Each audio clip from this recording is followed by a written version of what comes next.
Le 22 juin 1941, le même jour que celui de l'invasion de la Russie par la grande armée de Napoléon en 1812, commence l'opération Barbarossa, la plus colossale offensive de l'histoire. Plus de 3 millions de soldats allemands montent à l'assaut de quelques 100 divisions soviétiques sur un front qui s'étend sur des milliers de kilomètres. Cette opération a été soigneusement supervisée par Hitler lui-même, qui, fort de sa stupéfiante victoire éclair sur la France, va prendre de plus en plus le pas sur ses généraux. Ils supportent de moins en moins leur mise en garde ou leurs rares critiques.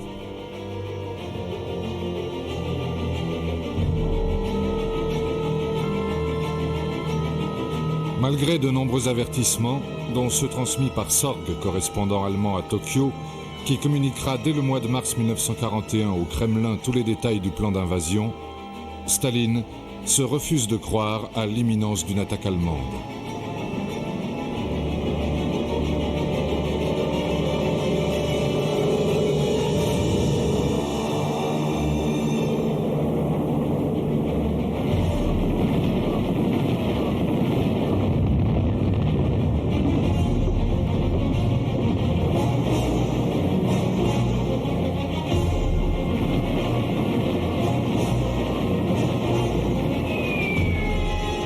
En quelques heures, la Luftwaffe cloue au sol l'essentiel de l'aviation et les blindés soviétiques déployés à l'ouest de Moscou.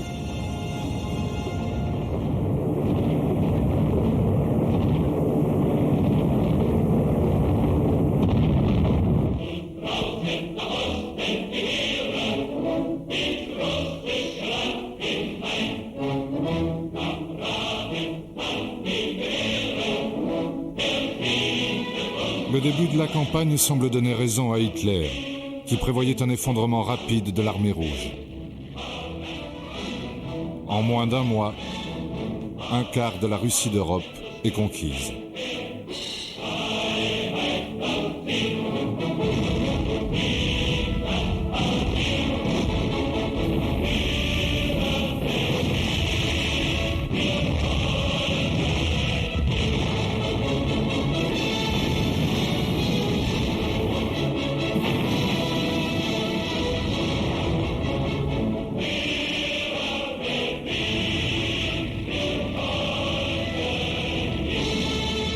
On s'est posé la question jusqu'au dernier moment pourquoi nous étions là, parce que personne n'osait penser à une attaque contre la Russie, qui était officiellement alliée d'Hitler. Et lorsque c'était parti, donc évidemment à ce moment-là, nous avons été très vite confrontés avec une toute autre guerre que toutes celles que nous avions menées jusque-là.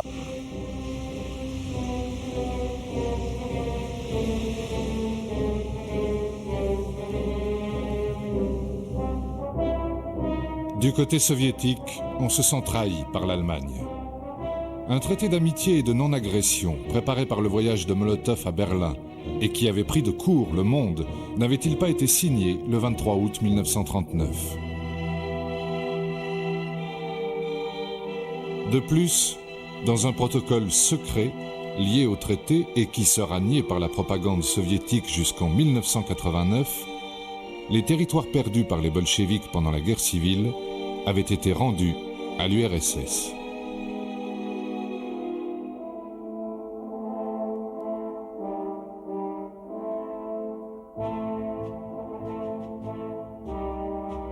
Staline était en droit de penser qu'il pouvait, sans guerre, se partager l'Europe avec Hitler.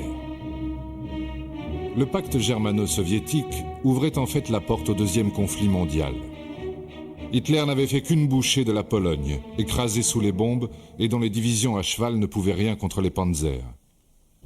La jonction avec les soviétiques, qui avaient, dès l'invasion allemande, occupé les territoires accordés par le pacte, fut rapide. Image obscène pour les Polonais vaincus. La Wehrmacht et l'Armée rouge défilent triomphalement côte à côte.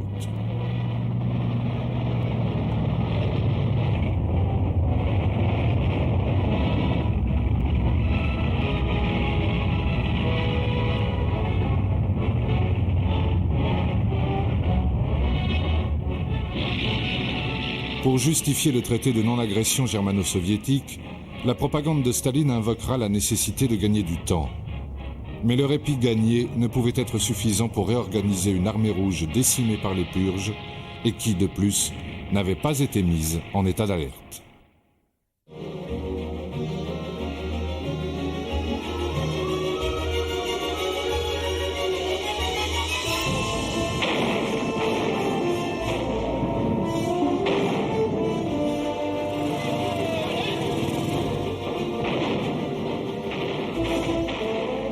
Le général Hans Guderian, vainqueur de la campagne de France, théoricien du Blitzkrieg, la guerre éclair, et dont le corps blindé est le fer de lance du groupe d'armées Centre, pense s'emparer de Moscou en 3 mois.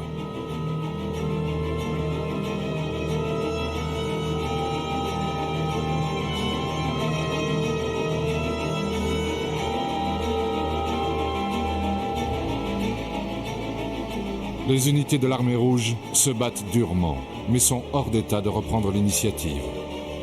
À Minsk, Smolensk et Kiev, les soviétiques sont faits prisonniers par centaines de milliers. Les Russes étaient parfois tellement démoralisés qu'un simple appel de notre part, du haut de notre tourelle, ils se rendaient par paquet de 15, 20, 25 parfois. De l'autre côté, il y a parfois eu des résistances épouvantables, très très très dures. La ligne Staline, qui était à peu près à 100 km plus à l'est de notre ligne de départ, était très très sévèrement défendue et nous avons eu de très très grosses pertes devant la ligne Staline.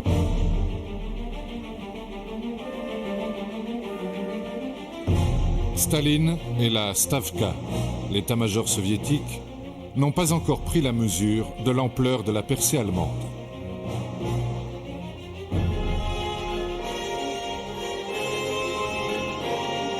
En donnant l'ordre de tenir à tout prix les villes importantes avant Moscou, le chef suprême commet une grave erreur stratégique et facilite les opérations d'encerclement dont les panzers se sont fait une spécialité.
Nous n'avions plus de munitions, plus de nourriture, plus rien. Et les Allemands nous prenaient comme des perdrix aveugles. Avec les chefs de l'état-major, nous nous sommes réfugiés dans une grange, où les Allemands nous ont trouvés au petit matin. Ils étaient arrivés au nombre de 5 et ils nous ont fait prisonniers. Nous n'avions plus d'armes.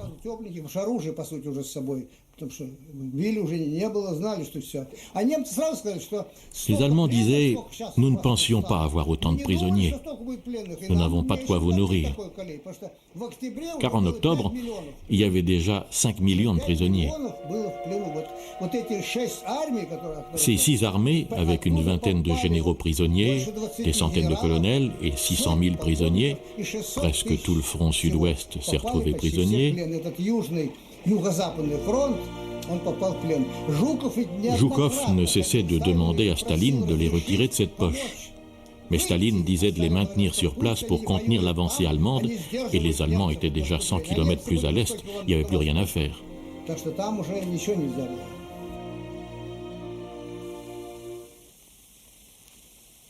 Когда война коренным образом изменила положение. Враг жесток и неумолим. Он ставит своей целью захват наших земель, порит их нашим потом. Захват нашего хлеба и нашей нефти, топит их нашим трудом. Он ставит своей целью восстановление власти помещиков, восстановление царизма. Дело идет таким образом о жизни и смерти советского государства, о жизни и смерти народа СССР, о том, быть народом Советского Союза свободными или впасть в порабощение. Нужно, чтобы советские люди поняли это и перестали быть беззаботными, чтобы они мобилизовали себя и перестроили свою работу на новый военный лад, не знающий пощады врагов. Необходимо ранее, чтобы в наших рядах не было места нытикам и трусам, паникерам и дезертирам, чтобы наши люди не знали страха в борьбе и самоотверженно шли на нашу отечественную освободительную войну против фашистских проводителей.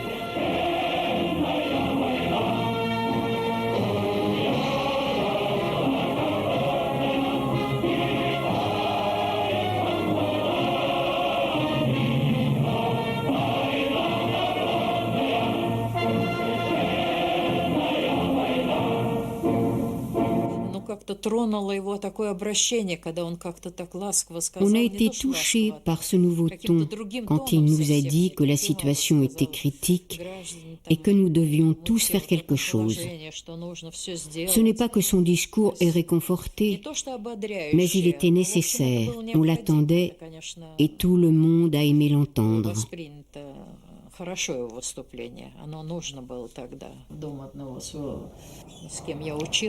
Chez un de mes camarades d'études dont la famille était de vieux bolcheviks, j'ai vu des petits drapeaux plantés sur différents points d'une carte et qui représentaient la ligne du front. J'ai compris, d'après ce que le père a raconté, que c'était terrible et que les gens s'attendaient au pire. L'atmosphère était vraiment difficile.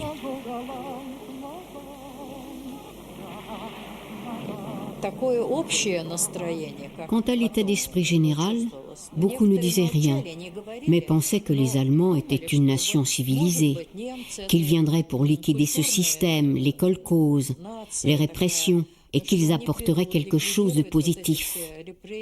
Mais très vite, un revirement s'est produit dans les états d'esprit. On pouvait l'observer dans toutes les couches de la population.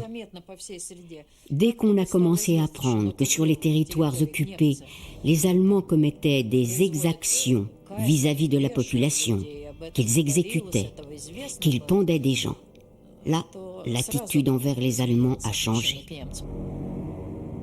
À la fin de 1941, la Wehrmacht a fait plus de 2 millions de prisonniers. Le général Kilmansegg, à l'époque jeune officier sur le front de Leningrad, a été frappé par les propos d'un chef de bataillon soviétique qu'il venait de capturer et qui était visiblement plus vieux que les officiers habituellement faits prisonniers. Wir saßen beide zusammen, so auf dem Boden irgendwo im Wald. Es war ein Oberstleutnant und mir fiel auf. Nous étions assis tous ensemble sur le sol, quelque part dans la forêt, et il m'a semblé qu'il était très vieux en « des autres. Je lui ai demandé comment c'était possible. Je lui ai dit « Nous avons constaté que dans le commandement russe, tous étaient très jeunes. » Et il a dit « Je peux vous expliquer. J'ai été limogé, mis à la retraite après l'affaire Tukhachevsky, et l'on m'a maintenant rappelé, mais non promu. Par ailleurs, mes parents ont tous deux été exécutés par les bolcheviks. Ich bin im Übrigen, und außerdem meine Eltern sind beide von den Bolschewisten hingerichtet worden. Und da sagte ich Alors, j'ai répondu spontanément, voyez-vous, il est pour moi difficile de comprendre, cet homme avait mené un combat remarquable, que vous vous battiez autant pour Staline. Il a secoué la tête et il a dit « Ne vous trompez pas, nous ne nous battons pas pour Staline, nous nous battons pour la Russie. Le mythe de la mère Russie, il existe, peu importe qui gouverne là-haut. » Der ist eben unabhängig, wer da oben regiert.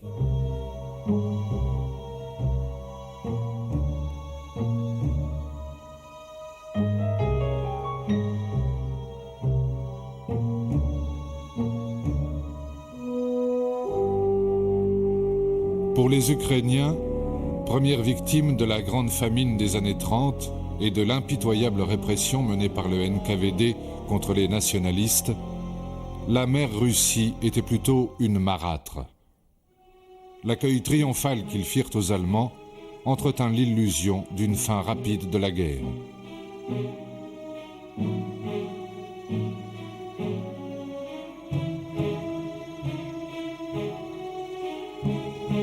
L'accueil s'explique tout simplement par le fait que la population, surtout de l'Ukraine à l'époque, était certainement pas très en faveur de Staline et du régime soviétique, parce que n'oublions pas qu'il y avait la grande disette, pour ne pas dire plus, dans les années 30, où il y avait des millions de victimes en Ukraine.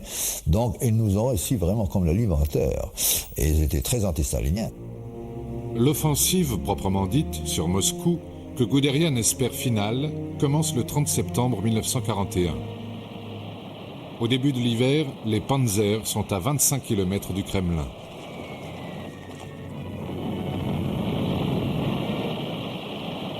L'objectif semble à portée de main.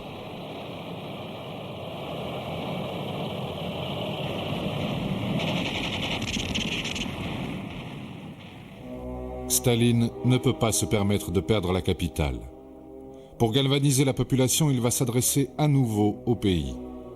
À la surprise générale, il appelle à la rescousse tous les héros de l'histoire russe, d'Alexandre Nevsky aux généraux Souvorov et Kutuzov qui avaient vaincu Napoléon. La guerre devient sacrée et engage tout un peuple. Le peu de valeur accordé par les dirigeants soviétiques à la vie humaine va trouver dans la bataille pour Moscou sa première application. Sans entraînement, des civils à peine armés sont envoyés immédiatement au front et vont disparaître presque totalement dans les premiers combats pour la défense de la ville. En nommant Zhukov au commandement du front de Moscou, Staline va dominer sa méfiance congénitale pour les généraux et faire le bon choix. L'ancien sergent de l'armée du tsar va se révéler un des meilleurs stratèges soviétiques, en même temps que le moins économe des chefs de guerre russes, de la vie de ces hommes.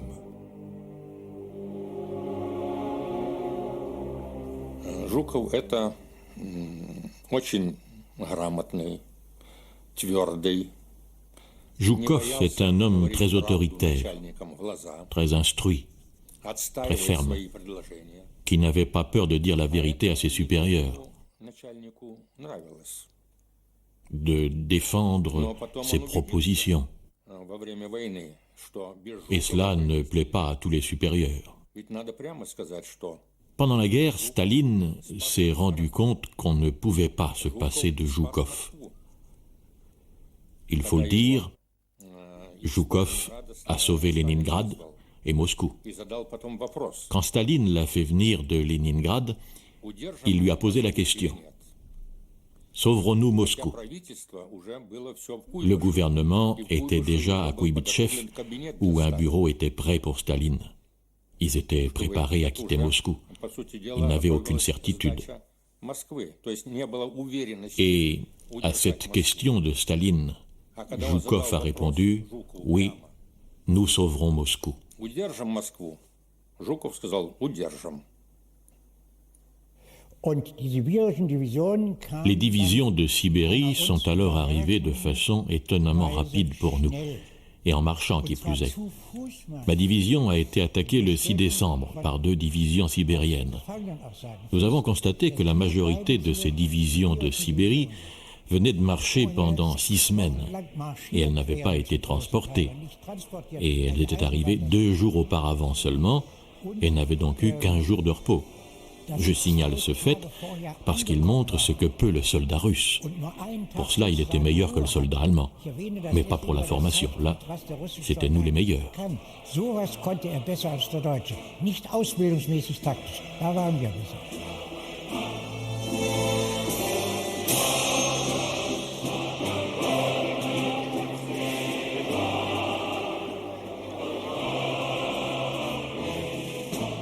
Par un froid polaire, tous ceux qui n'ont pas été mobilisés dans l'armée, hommes, femmes, enfants, travaillent 12 heures par jour dans les usines d'armement.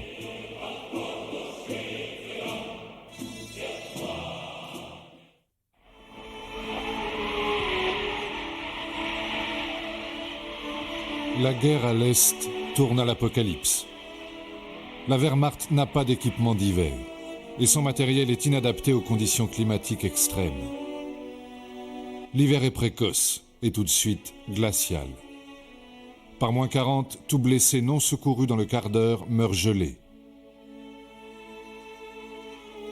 Les mitrailleuses s'enrayent et il faut uriner sur les canons pour les faire fonctionner.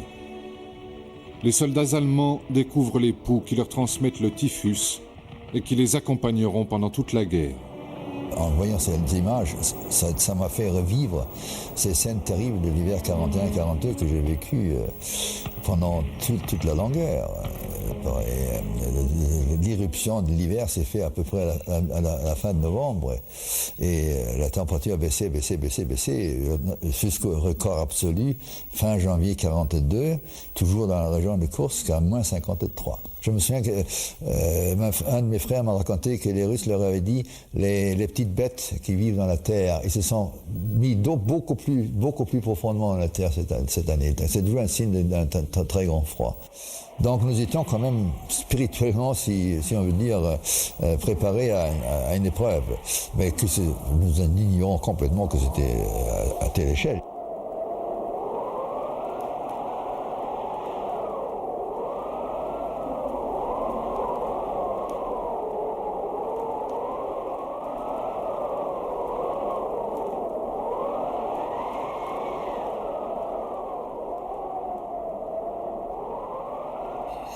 Вначале было полное превосходство немцев. Ну и что бы там мы ни говорили, Malgré la supériorité des Allemands, зима, et quoi qu'on en dise, значит, l'hiver a joué son rôle contre les forces allemandes. отрицательно. Действительно, зима отрицательно действовала на немецкие войска. Так?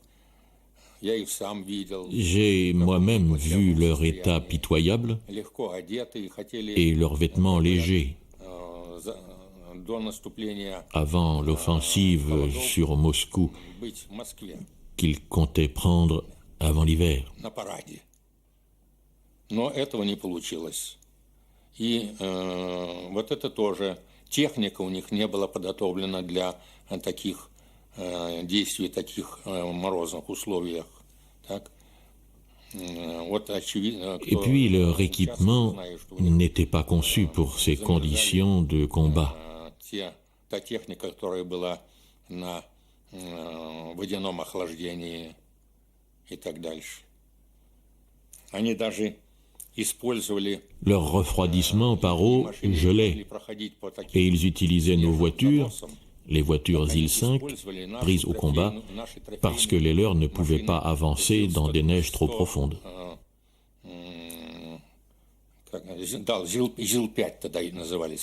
Chaque fois qu'il y avait la fin de l'engagement, sortait les batteries. Le matin, il fallait faire un feu de paille, parce qu'il y avait d'autres feux, ou de pétrole sous les trucs, les moteurs des chars.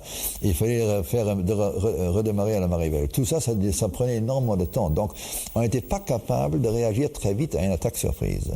Et c'est pour ça que les Russes, très souvent, nous ont overpowered, comme on dit en anglais. Ils nous ont surpris et vaincus. Avec sa chapka, ses bottes en feutre et son gilet matelassé, Ivan, comme la Wehrmacht appelle le soldat soviétique, est en bien meilleures conditions et sa résistance stupéfiera les Allemands. Autre découverte, le char T-34. Très maniable, avec ses grosses chenilles qui ne s'enlisent pas, ce char, qui sera un des symboles de la Grande Guerre patriotique, surclasse les Mark III allemands des débuts de la guerre.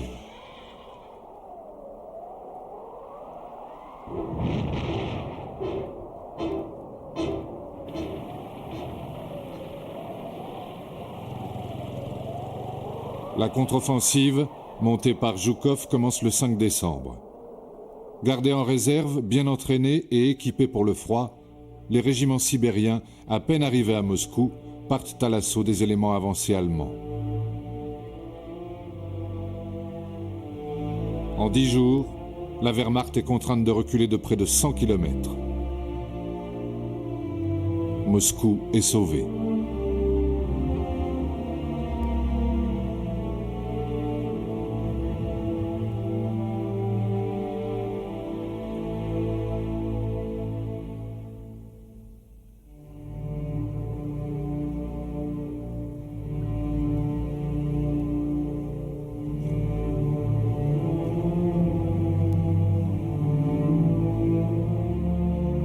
Autre épreuve à laquelle les Allemands ne sont pas plus préparés qu'au froid, la boue, qui paralyse le matériel et les voies de communication.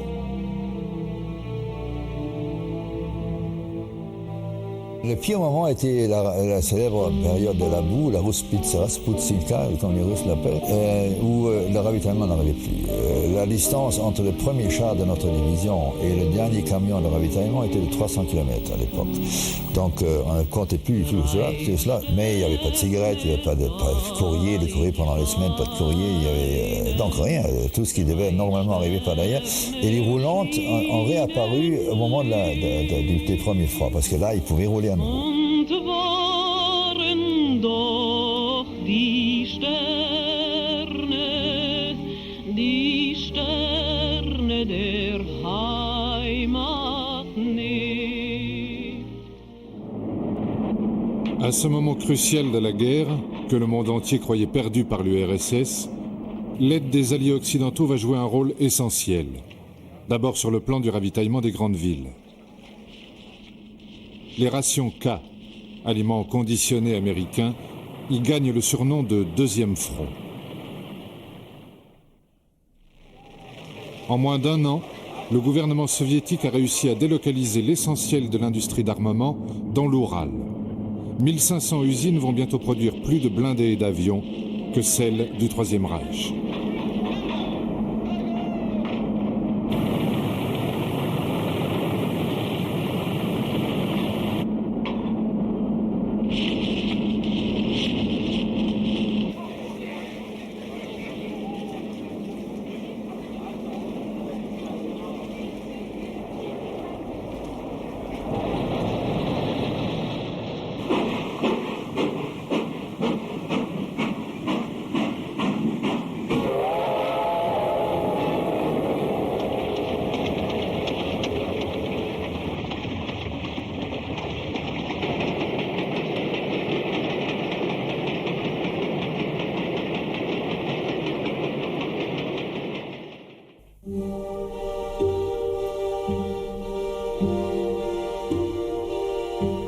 Le général Vlasov, héros de la bataille de Moscou, très apprécié de Staline, est fait prisonnier sur le front de Leningrad en 1942.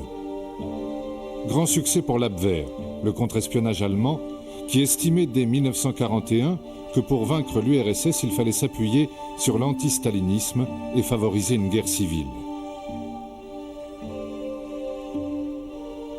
Vlasov va accepter d'organiser une armée de libération russe.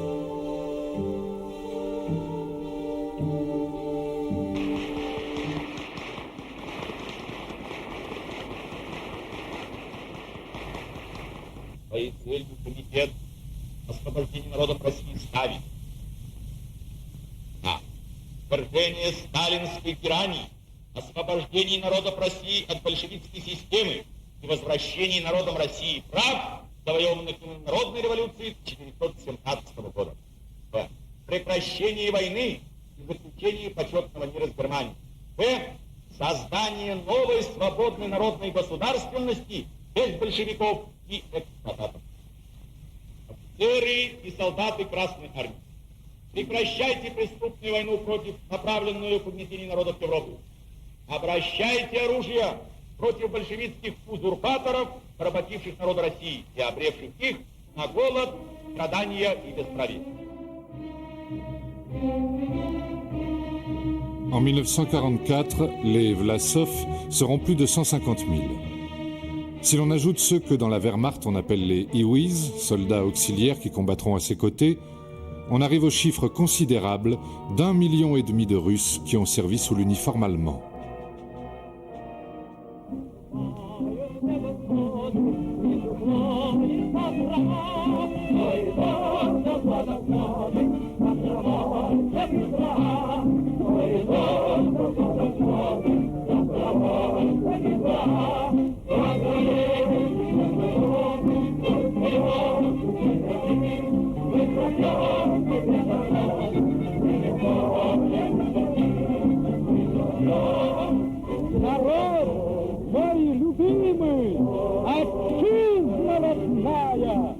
Я сын твой, я русский сын.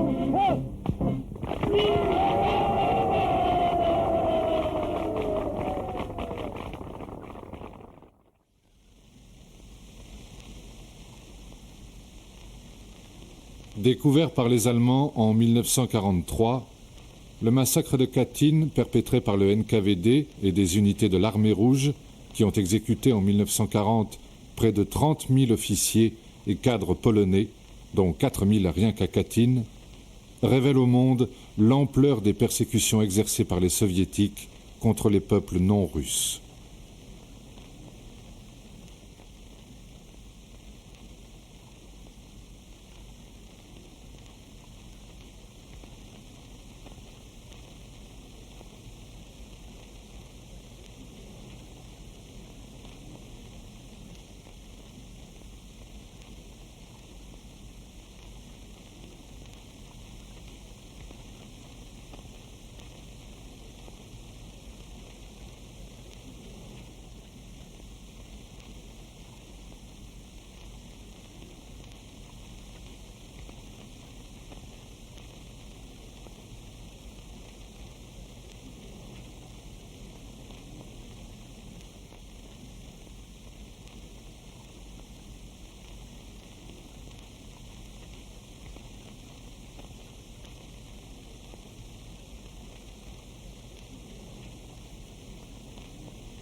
La propagande nazie se servira du massacre de Katyn pour recruter tous ceux qui déclareront vouloir lutter contre Staline et qui seront ensuite presque tous exécutés comme collaborateurs par le NKVD.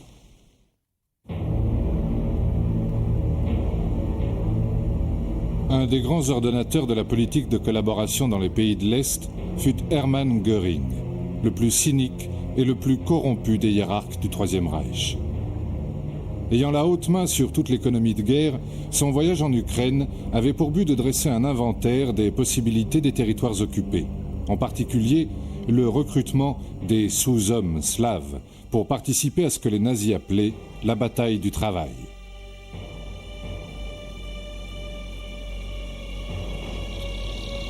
La population, qui avait accueilli les Allemands avec des fleurs, va rapidement découvrir le vrai visage des libérateurs. Réquisition du bétail et des récoltes, vont précéder l'acheminement vers le Troisième Reich de milliers de travailleurs forcés.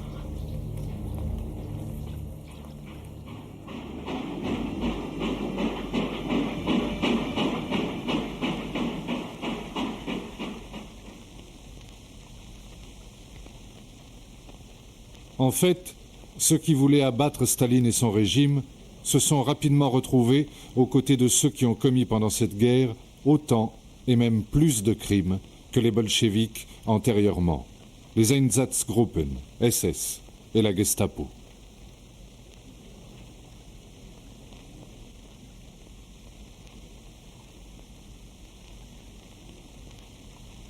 Cet accueil amical et cette collaboration, dans une certaine mesure, s'est effondré très vite, d'ailleurs, malheureusement, parce que très vite, les populations ont senti qu'ils étaient utilisés comme, je dirais presque esclaves. Nous avions tous intimement la conviction de combattre là un peuple qui était culturellement, civilisatorement, inférieur à nous. C'est incontestable, d'ailleurs. Il faut dire que les soldats allemands, voyant cette extrême pauvreté dans les villages, ça renforçait en eux en permanence le sentiment de combattre un peuple inférieur. Disons-le, inférieur. Pas Untermenschen, mais un peuple inférieur. Il y avait des troupes spéciales de la SS, des célèbres Einsatzgruppen, n'est-ce pas, dont la tâche unique consistait à supprimer la juiverie, comme on disait, la sous-humanité juive.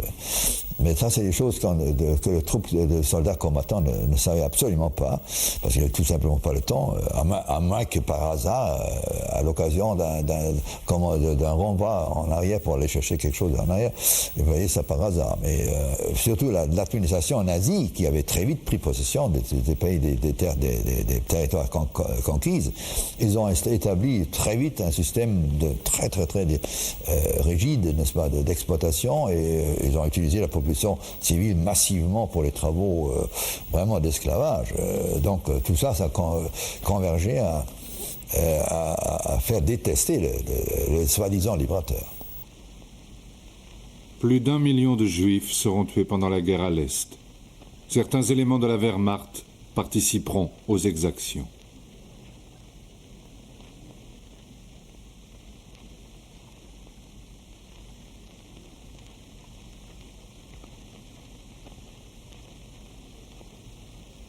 Dans un ordre du jour adressé à la 6e armée, von Reichenau fait clairement partager la responsabilité des atrocités commises en Ukraine. Le soldat doit être pleinement conscient de la nécessité de représailles justes à l'encontre de la sous-race juive.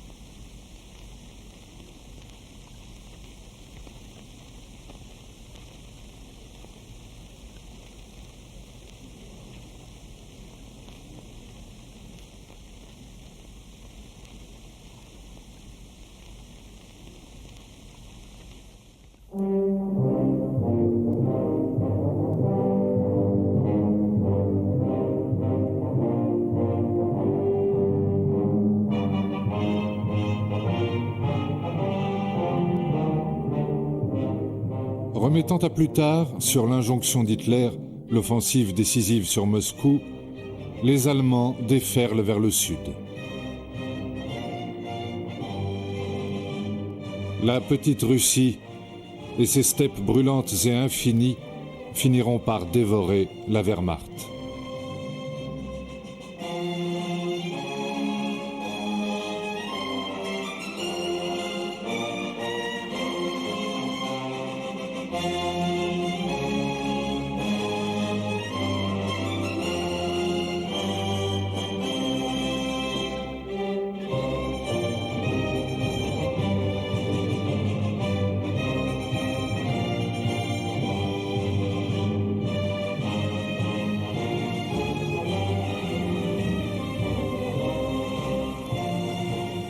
La seule fois où Hitler s'est rendu dans les territoires soviétiques occupés, c'est en Ukraine, l'été 1942.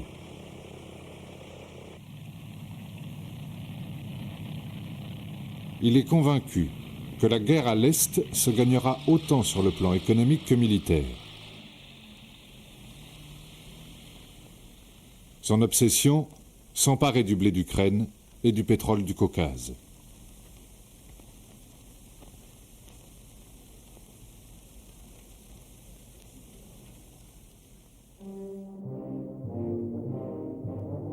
Au lieu de concentrer toutes ses forces pour s'emparer de la capitale, Hitler donne l'ordre d'avancer sur Stalingrad, qui est à 1000 km au sud de Moscou. Son objectif, anéantir l'armée rouge en Russie centrale. Ce sera sa plus grande erreur stratégique et la preuve qu'il sous-estimait le problème que posait l'étendue du territoire soviétique et la valeur du soldat russe.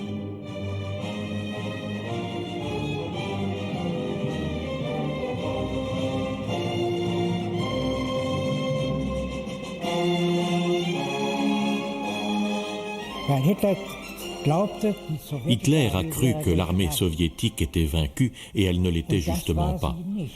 Mais cette estimation fausse de Hitler l'a amené à dire « Maintenant, je peux continuer tout de suite vers le Caucase ». À la suite de quoi, il a demandé à la 6e armée de ne pas aller dans le Caucase, mais à Stalingrad, parce qu'il voulait avoir Stalingrad. Et c'était là déjà un affaiblissement.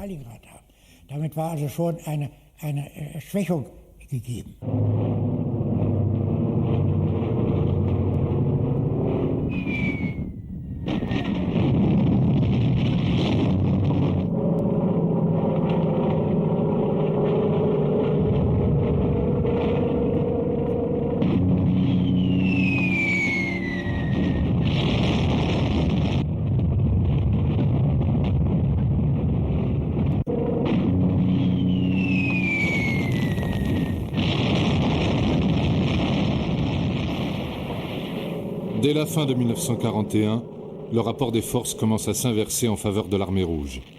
Et en août 1942, la Wehrmacht a déjà perdu 400 000 hommes.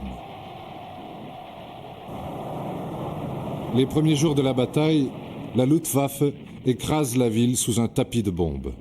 C'est la plus grosse opération aérienne depuis l'écrasement de Guernica pendant la guerre civile espagnole. La prise de Stalingrad en soi n'était pas un objectif essentiel. Ce que visaient les Allemands, c'était le franchissement de la Volga, qui aurait coupé Moscou et Leningrad des régions les plus riches et de l'approvisionnement au pétrole.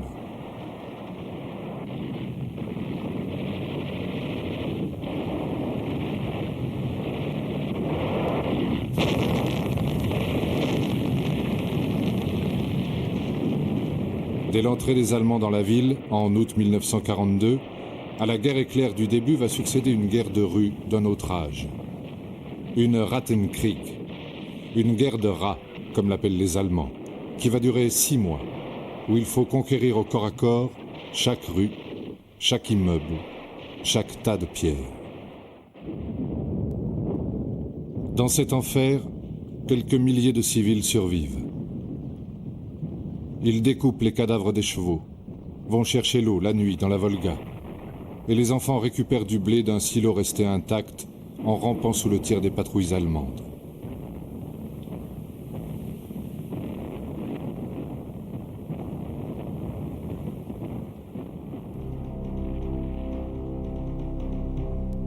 La Wehrmacht s'empare avec de grandes difficultés de la plus grande partie de la ville de Staline. Les Allemands, qui en cet automne 42 ont pénétré plus profondément en Russie qu'aucun autre envahisseur, pensent tenir la victoire. En fait, ils ne réussiront pas à franchir la Volga. Et la mégalomanie d'Hitler condamnera la 6e armée de von Paulus à l'encerclement et à la mort.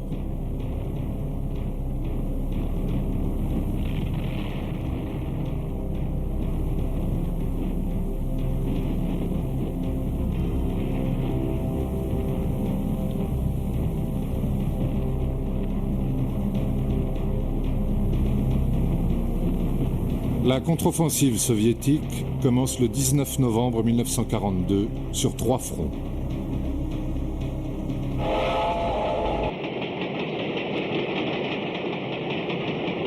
Harcelés par Staline, pour qui l'ancienne Tsaritsine était un symbole absolu, les généraux Eremenko, Vatutin et Rokossovski, qui a récupéré un commandement après avoir été libéré du goulag, ont massé des moyens énormes en matériel et plus d'1 million de soldats.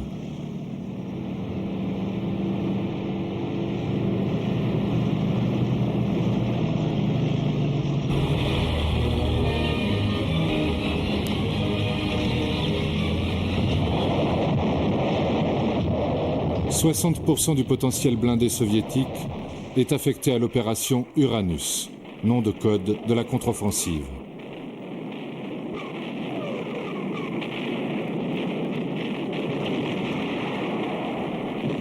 Sentant que la bataille de Stalingrad peut être un tournant non seulement dans la guerre à l'Est, mais dans l'histoire du Troisième Reich, Hitler scelle le destin de la 6e armée en lui interdisant toute reddition.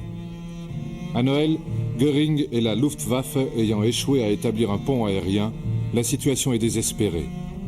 Ils sont là comme des sauvages hirsutes, écrira Grossman, correspondant de guerre, dans des cavernes préhistoriques, dévorant de la viande de cheval dans la fumée et la pénombre.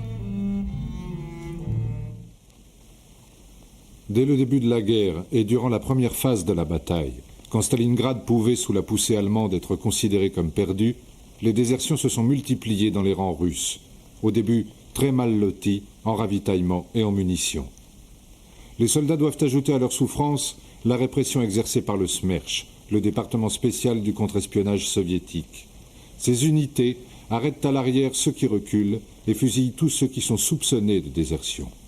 Les commissaires politiques appliquent l'ordre 270 de Staline. Tout prisonnier de guerre sera considéré comme traître et les familles des chefs d'unité seront fusillées.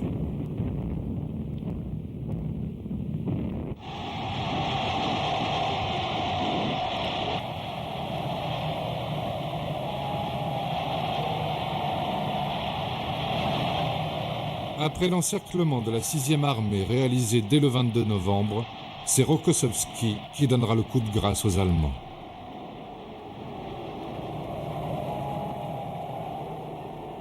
Les premiers T-34 qui entrent en janvier dans Stalingrad en ruine découvrent une armée de spectres, prostrés, accablés par le froid et la famine.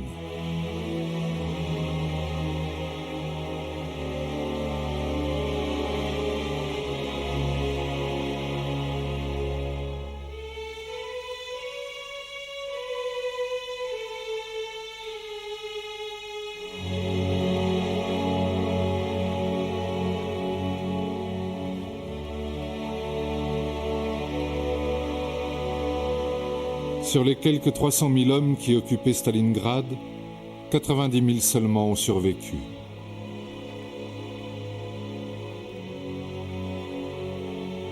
Ce sont des morts vivants, à l'exception des généraux qui partent en captivité.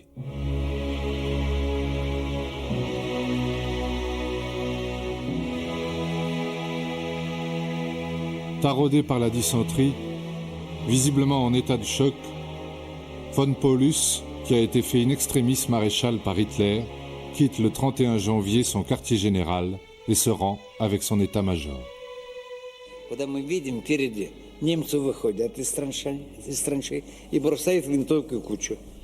Nous avons vu des Allemands devant nous quitter leurs tranchées et jeter leurs fusils au même endroit de façon à former une pile.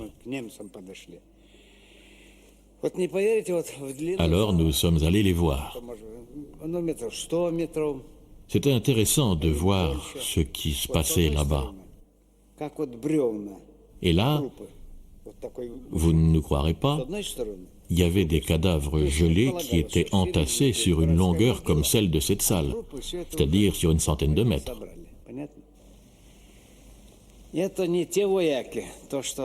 Ce n'étaient plus ces soldats braves, comme quand ils poursuivaient leur offensive jusqu'à Stalingrad.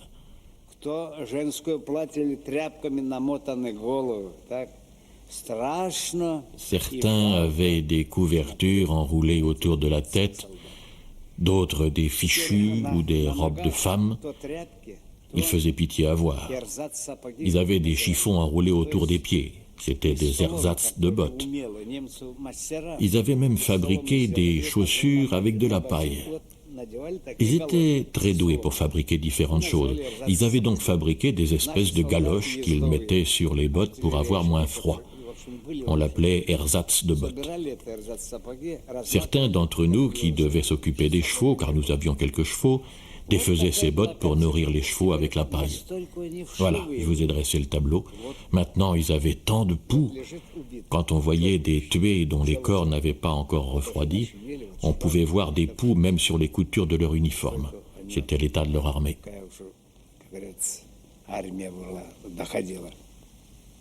On parlait de la mort comme si on parlait d'une formalité. C'est une des lettres envoyées par les soldats de la garnison de Stalingrad dans le dernier vol en partance pour l'Allemagne. Je ne crois plus que Dieu puisse être bon. Sinon, il ne permettrait pas une telle injustice. Je n'y crois plus parce que sinon, Dieu aurait illuminé le cerveau des hommes qui ont déchaîné cette guerre. J'ai interprété la mort sur scène une 50aine de fois. Mais c'était seulement du théâtre. Et vous étiez assis sur des fauteuils de velours, là devant. Je crois plus en Dieu. C'est impressionnant de reconnaître combien le théâtre avait peu à faire avec la mort. Ils tombent comme des mouches et personne ne pense à. Lors de mardi, j'ai détruit avec mon char 2 T-34 que la curiosité avait poussé au-delà de nos lignes. Par la portière, un corps pendait la tête en bas, ses pieds étaient encastrés et il brûlait jusqu'aux genoux. Le corps était vivant, la bouche marron. Mes mains sont parties depuis déjà le début décembre. Rien d'autre qu'un fait biologique. À la gauche, il manque le petit doigt, mais bien pire, comme des mouches. À la droite, les 3 doigts du milieu ont été gelés. Hank a joué la Passionata sur un piano. Le piano était là, dans la rue. Il sera bientôt en première ligne. C'est encore d'un simple bulletin de vote. N'oublie pas que tu dois vivre pour tes enfants. Prends garde à l'homme que tu choisiras. Fais attention à ses yeux. Pas le moindre rat. De quelle façon il te serre la main d'ici, même pas moi-même. Je l'ai achevé d'un coup de pistolet pendant que les larmes coulaient sur mes joues. Propre destruction. Je pleure depuis déjà 3 nuits pour ce tankiste russe mort assassiné par moi.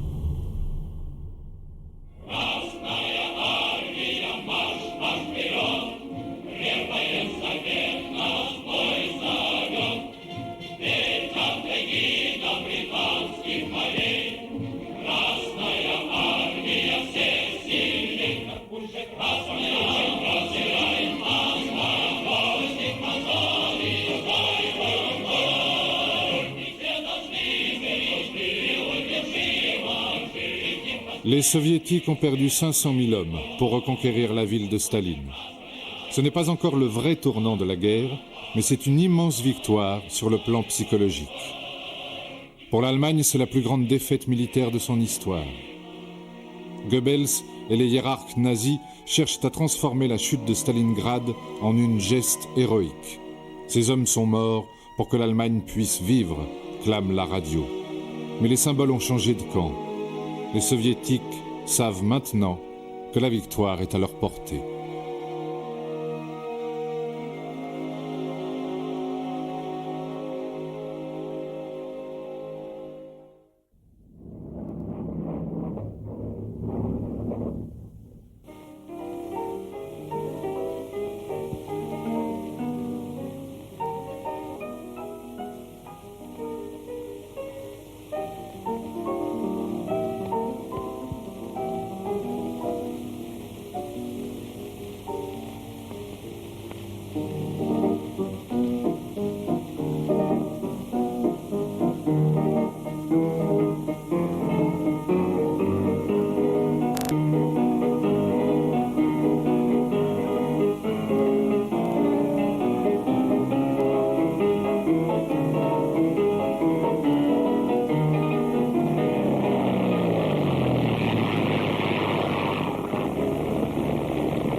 Au début de 1943, malgré tous ses efforts, la Wehrmacht n'a plus les moyens de vaincre.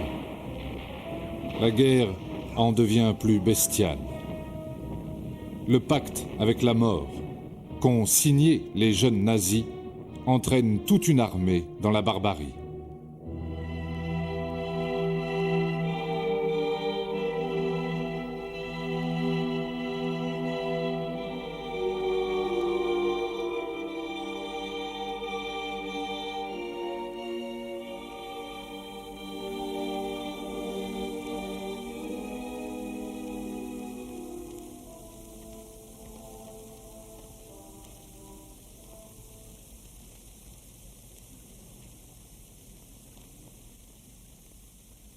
Il y avait une haine terrible.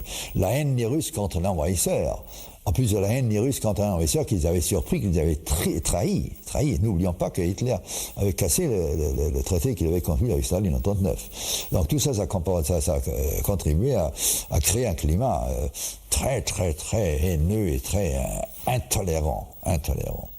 Et c'est là où se sont passés les crimes dans lesquels la Wehrmacht était malheureusement impliquée aussi, mais pas dans la première année. Ça c'est surtout arrivé dans la lutte contre les partisans qui étaient très nombreux en Russie. C'était une certaine tension permanente entre l'idéologie qui était quand même présente partout et notre intime conviction de la conduite même d'une guerre à l'intérieur d'une civilisation occidentale.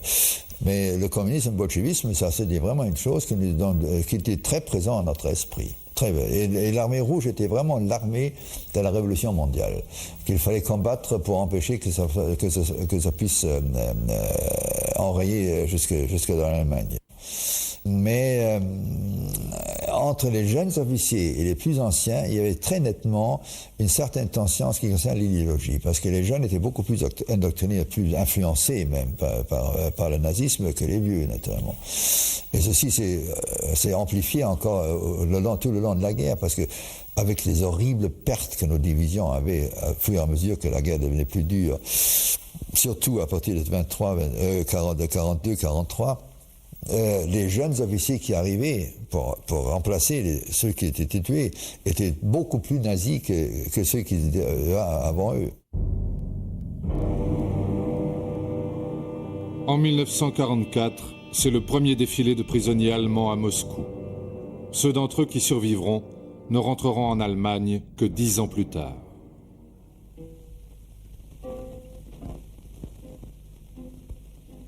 Темная ночь, только пули свистят по степи, только ветер гудит провода, тускло звезды мерцают.